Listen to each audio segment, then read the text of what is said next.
চলে এলাম বন্ধুরা আমার ছাদ বাগানের ছোট্ট একটা মিনি ব্লগ নিয়ে। আজকে এসছে ছাদ বাগানে আমার বড় ছেলে। অনেক দিন ধরে ওকে বলছিলাম ছাদ বাগানে প্রচুর সবজি হচ্ছে, চলো তুলবে। ও সবজি তুলতে ভীষণ ভালোবাসে, কিন্তু যেহেতু সামনে পরীক্ষা, একটু পড়াশোনা নিয়ে ব্যস্ত থাকে, খুব একটা ছাদ বাগানে এখন আর আসে না।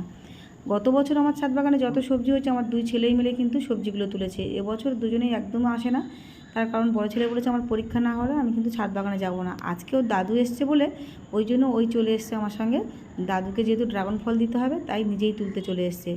মেদিনীপুরতে আমার কাকাবাবু এসছে, আর আমি জানতাম না আজকে কাকাবাবু আসবে। সকালবেলা অনেক ঝিঙে তুলে রান্না করা হয়ে গেছে, তো কী করবো, এখন ছাদ বাগানে যা আছে সেগুলোই দিয়ে দেবো।